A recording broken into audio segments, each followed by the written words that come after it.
찬송가 321장을 함께 찬양하시겠습니다. 찬송가 321장입니다.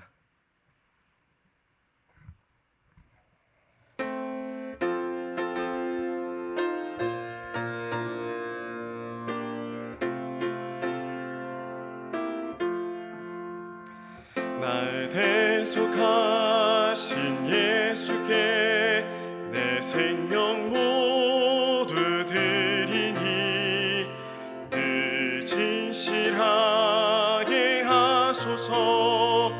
내 구주 예수여, 나 구주 위에 살리라. 내 기쁨 한량 없으리. 내 갈 길 인도하소서. 내 구주 예수여, 날 구원하신 예수를 일평생 의지하오니 날 영접하여 주소서. 내 구주 예수여, 나 구주 위에 살리라. 내 기쁨 한량 없으리. 내 갈 길 인도하소서. 내 구주 예수여, 주 십자가에 달리사 날 자유하게 했으니 내 몸과 마음을 주 위에 다쓰게 하소서. 나 구주 위에 살리라. 내 기쁨 한량 없으리. 내 갈 길 인도하소서. 내 구주 예수여.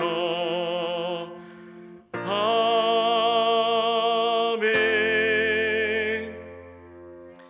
우리 시간 기도할 때 오늘도 이 추운 새벽에 우리를 불러주셔서 하나님께 기도할 수 있음에 감사의 기도를 드리겠습니다. 우리의 마음과 우리의 뜻과 우리의 생각으로 이 자리에 나온 것 같지만 하나님께서 부르셨으니 나왔음을 알게 하시고 오직 하나님을 바라볼 수 있는 시간 되도록 내 마음과 뜻을 다해 나의 하나님을 만나는 시간 되게 해달라고 여러분 스스로의 마음을 놓고도 기도하겠습니다. 또 오늘 드려지는 나의 모든 기도가 내 마음이 전심이 내 모든 것이 담기는 기도가 될 수 있도록 함께 기도하겠습니다. 다 함께 기도합니다.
나의 하나님,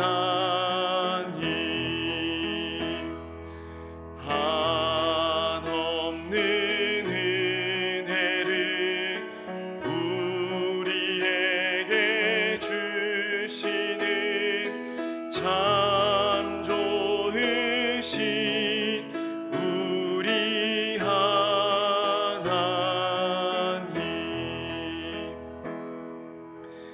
오늘 하나님께서 우리에게 주시는 말씀은 잠언 16장 9절 한 절 말씀입니다. 구약성경 927쪽에 있습니다. 잠언 16장 9절 한 절 말씀을 다 함께 한 목소리로 합독하도록 하겠습니다. 사람이 마음으로 자기의 길을 계획할지라도 그의 걸음을 인도하시는 이는 여호와시니라. 아멘. 네, 우리는 바라고 원하는 것들을 이루기 위해서 참 매일 열심히 살아갑니다. 2024년이 시작되고 이제 한 달이 거의 다 지나가고 있습니다. 한 달 동안 어떻게 살아오셨습니까? 아마 할 수 있는 한 최선을 다 하셨을 줄로 믿습니다. 어떤 것을 바라고 어떤 것을 꿈꾸냐에 따라서 우리는 어떤 일을 또 어떻게 얼마나 노력할지를 결정을 하게 됩니다. 직업, 직장, 학교, 가정을 내가 꿈꾸던 것을 얻고 싶지 누가 그냥 주어지는 대로 대충 얻고 싶은 사람은 아무도 없을 것입니다. 그래서 내가 원하는 직업, 직장, 학교 또 가정을 얻기 위해서 우리는 많은 생각을 하고 많은 계획을 하고 많은 노력을 합니다. 그렇게 평생을 살아왔고 2024년도 그렇게 지금 살아가고 있습니다. 특별히 우리 아이들이 자신들의 목표를 얻기 위해서 열심히 애쓰는 것을 보면은 때로는 참 안쓰럽다 하는 생각도 들기도 합니다. 제가 대학 다닐 시절에는 어른들 앞에서 이런 말씀을 드려서 죄송합니다. 제가 대학에 다닐 시절에는 아르바이트를 하는 친구들이 드물었습니다. 몇몇 없었습니다. 그런데 지금 청년들은 아르바이트를 하지 않는 청년들이 거의 없습니다. 손에 꼽습니다. 다 자기가 원하는 것을 누리고 싶기 때문에, 얻고 싶기 때문에 자고 싶은 거, 놀고 싶은 거, 쉬고 싶은 거 다 포기하고 스트레스를 받아가면서 이렇게 애쓰고 있습니다. 자격증도 한 가지, 두 가지 정도는 안 됩니다. 여러 가지를 멀티로 해내야 인정을 받는 시대가 되었습니다. 사람은 누구나 다 사랑받고 싶고 인정받고 싶습니다. 그런데 이 사랑받고 인정받는 기준을 세상이 이렇게 만들어버렸습니다. 절대적인 기준이 아닌 상대적인 기준으로 만들어버렸습니다. 그리고 모든 것을 수치화해버렸습니다. 모든 것에 등급을 먹였습니다. 그래서 1등 대학, 1등 기업, 심지어는 1등 신랑감, 1등 신부감, 그리고 1등 목사까지도 존재하는 게 지금 우리가 사는 세상입니다. 모든 것에 등수를 매깁니다. 그래서 상대적으로 나보다 못한 사람들을 보면서 만족감을 누리기도 합니다. 아무리 내 스스로를 들여다봤을 때 행복하고 좋다고 생각했을지라도 나보다 더 잘 된 사람들, 소위 말하는 나보다 더 많은 것을 가지고 있는 사람들을 보면서 우리는 상대적인 박탈감에 빠지기도 합니다. 이 높은 등수, 높은 자리를 차지하기 위해서 우리는 오늘도 열심히 살아갑니다. 좀 더 좋은 위치에 올라가기 위해서 경쟁하고 또 경쟁합니다. 좋은 대학에 가기 위해서 심지어 요즘은 유치원 어린이집에서부터 신경을 쓴다고 합니다. 이때부터 초석을 닦지 않으면 제대로 된 또 본인들이 원하는 대학에 갈 수 없다고 하니 참 혀가 차집니다. 영어 유치원, 특성화 유치원, 사립 유치원 등 우리 부모님들은 아이들에게 조금 더 좋은 교육 환경을 주고자 애쓰고 있습니다. 이런 것에 힘쓴다고 해서 잘못됐다는 얘기는 아닙니다. 이런 것들이 죄란 얘기는 아닙니다. 그러나 문제는 여기에 목숨을 걸기 때문입니다. 여기에 인생을 걸기 때문입니다. 거기 아니면 안 되라고 얘기합니다. 이 대학 아니면 안 돼. 이 회사 아니면 안 돼. 이 정도 집이 아니면 안 돼. 이 정도 차가 아니면 안 돼. 그런 게 안 되면 하나님이 나와 함께하지 않는 거야 라고까지 이야기합니다. 세상은 우리에게 야망을 가지라고 합니다. 큰 꿈을 가지라고 합니다. 한국은 좁아 세계로 나가라고 이야기합니다. 우리가 무엇 때문에 이렇게 해야 됩니까? 무엇 때문에 꿈을 가져야 되고 무엇 때문에 야망을 가져야 됩니까? 무엇 때문에 세상으로 나가야 됩니까?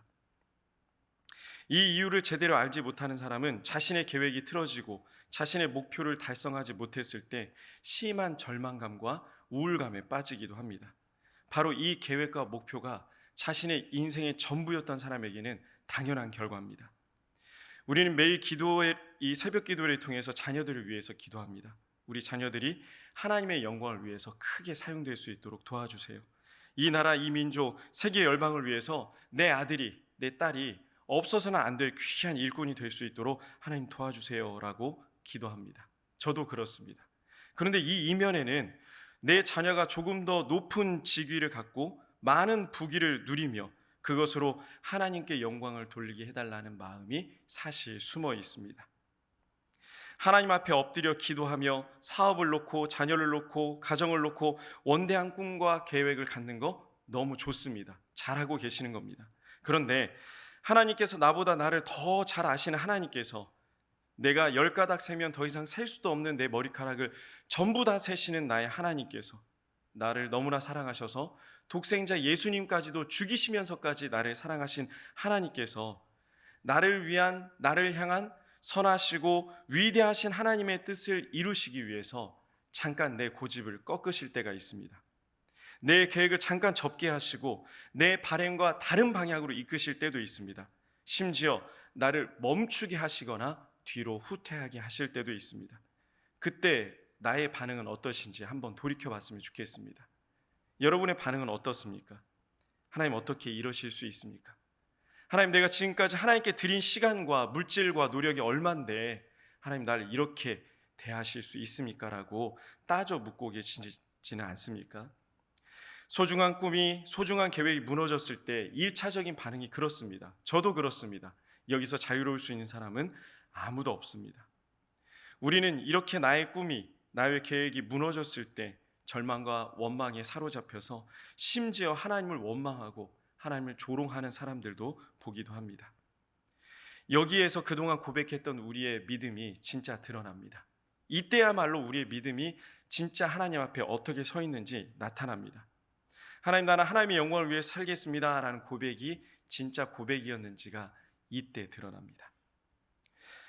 더 리미티드라는 책이 있습니다. 또 플라잉이라는 책이 있는데요, 이 책을 쓴 사람이 닉 부이치치라는 분입니다. 이분이 자기 책에서 이렇게 이야기했습니다.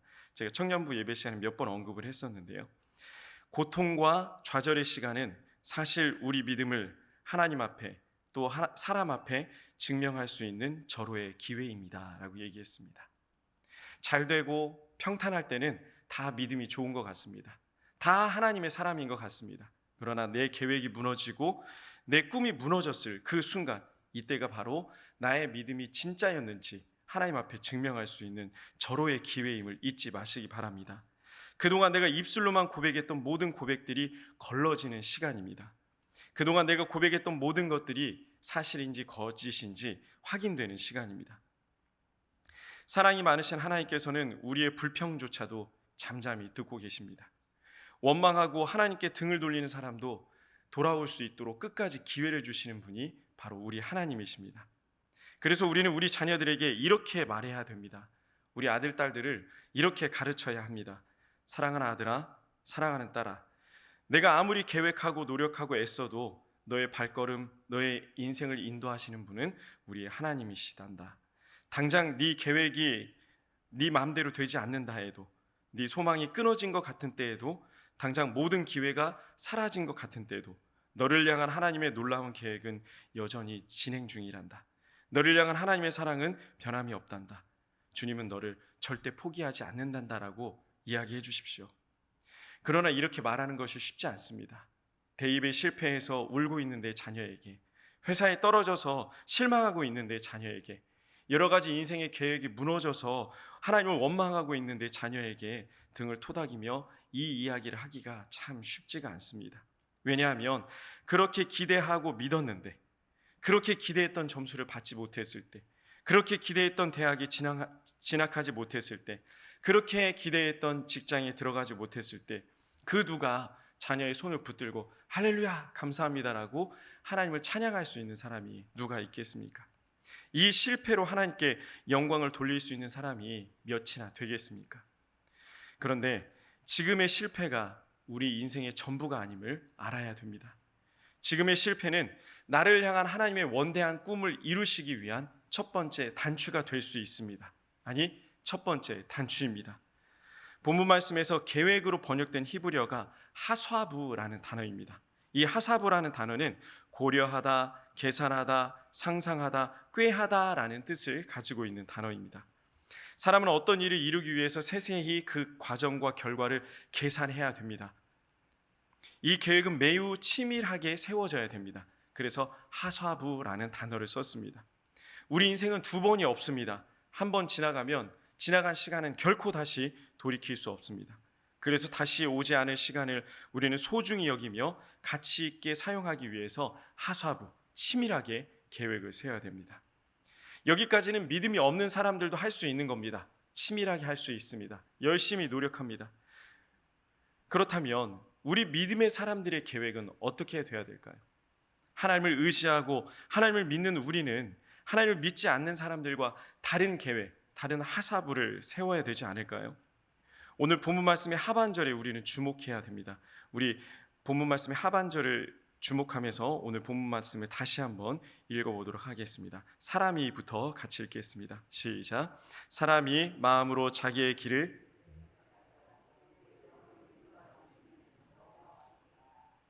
우리의 삶은 자기의 길인 것 같지만 사실 우리의 삶은 하나님의 것입니다.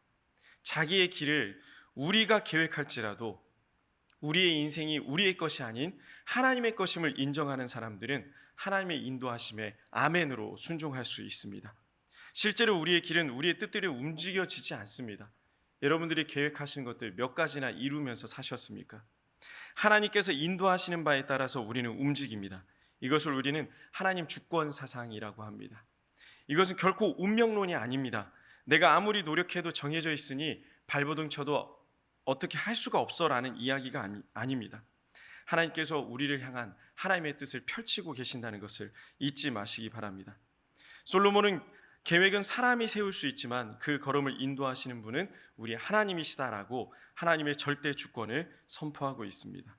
선지자 예레미야도 예레미야 10장 23절을 통해서 이렇게 이야기합니다. 예레미야 10장 23절을 함께 읽겠습니다. 여호와여, 내가 알거니와 인생의 길이 자기에게 있지 아니하니 걸음을 지도함이 걷는 자에게 있지 아니하니이다. 우리의 걸음을 지도하시는 분은 바로 우리의 하나님이십니다. 우리의 모든 것이 하나님의 것입니다. 내 인생도, 내 시간도, 내 가정도, 내 아들, 딸들도 하나님의 것입니다. 내 소유권이 하나님의 것이라는 것은 아주 놀라운 것입니다. 왜냐하면 내 것이 아니기 때문에 하나님께서 책임져 주시기 때문입니다.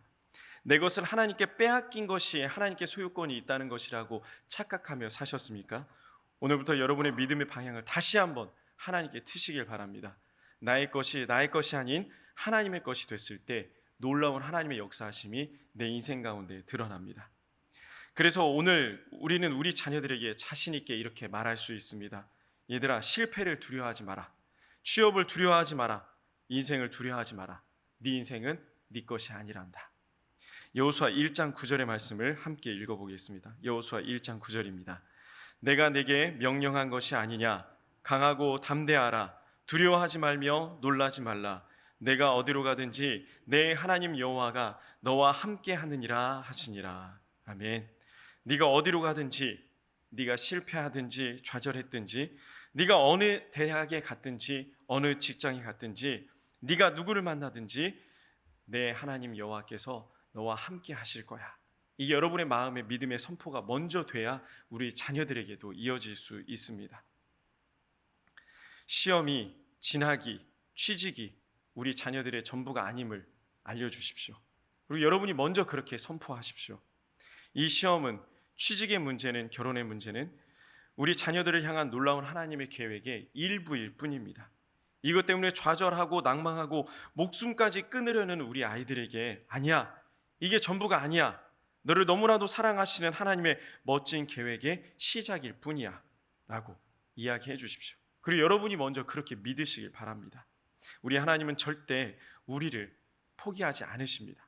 우리 아들, 딸들을 절대 포기하지 않으십니다. 스웨덴 수영 국가대표 선수 중에 레나 마리아라는 분이 있습니다.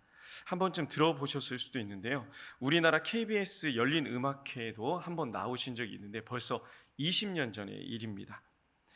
스톡홀름 음악대학 현대음악과를 졸업하고 구족화 협회 작가, 그러니까 발로 그림을 그리는 작가가 되었습니다.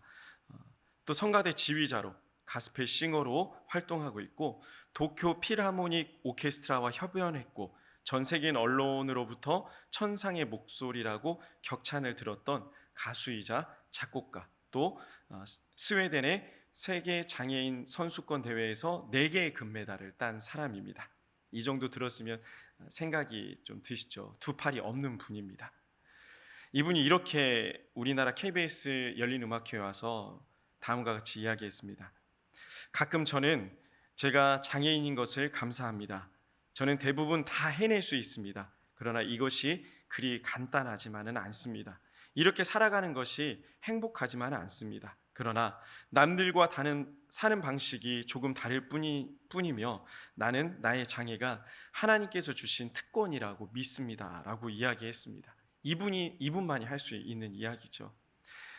레나 마리아의 부모님은 레나 마리아가 태어나기 전에 아기의 옷, 신발 같은 것들을 준비하며 많은 기대를 했습니다. 이분이 1960년대에 태어났는데요. 이때 태어나는 아이들은 태어나기 전에 아이의 장애 상태를 알 수가 없었죠. 처음 이 부모님들이 아이가 태어나서 두 팔이 없는 것을 보고 자신들의 계획과 생각이 무너졌음에 많이 절망을 했다고 합니다. 괴로워했다고 합니다. 그러나 이 모든 일이 하나님께서 우리를 향한 계획이야, 우리 마리아를 향한 하나님의 계획이야라는 이 계획을 믿고 이 아이를 사랑과 정성으로, 특별히 신앙 안에서 훌륭하게 키워냈습니다. 여러분, 매 순간 우리에게 주어진 일에 최선을 다해서 사십시오. 직장일도 가정일도 또 여러분에게 주어진 모든 일에 최선을 다하십시오. 그러나 이 일의 결과가 우리 인생의 전부가 아님도 잊지 마십시오. 당장의 실패로 인해서 모든 소망이 끊어진 것 같고 기회가 사라진 것 같고 좌절과 절망만 있을 것 같은 내 인생 가운데 희망이 사라지고 모든 계획이 무너졌다 할지라도 이것이 전부가 아닙니다. 우리는 이 절망 속에서 다시 일어날 수 있습니다. 왜냐하면 내 인생은 내 것이 아니기 때문입니다. 왜냐하면 내 계획이 무너졌을지라도 하나님은 우리의 생각과 다르기 때문입니다. 내 걸음걸음을 인도하신 하나님은 이 시간에도 우리를 절대 포기하지 않고 여전히 걷고 계십니다. 그리고 내 손을 붙잡고 같이 걷기를 소망하십니다. 제 얘기를 드려서 죄송합니다. 저도 고등학교 3학년 때 큰 꿈을 가지고 있었습니다. 바로 서울대학교였습니다. 너무나도 가고 싶어서 열심히 공부를 했습니다. 마지막 모의고사 때 꽤 좋은 점수가 나와서 교장 추천제로 숭실대학교에서 나온 이 한 장의 카드를 쓰지 않았습니다. 그러니까 수능을 보지 않고 갈 수 있었던 기회를 이제 포기를 한 거죠. 그런데 수능을 봤더니 결과가 모의고사 점수보다 무려 120점이 낮게 나왔습니다. 지금 제가 이렇게 웃고 웃으면서 얘기를 하지만 생각을 해보십시오. 400점 만점에서 마지막 모의고사 점수에 120점이 떨어졌으니 이건 집안이 무너질 만한 이야기입니다. 저희 아버지는 저랑 3개월 동안 말을 하지 않았습니다. 식사를 하시다가도 제가 밥을 먹으려고 자리에 앉으면 숟가락을 탁 내려놓고 방으로 들어가셨습니다. 여러분, 자녀들에게 그러지 마십시오.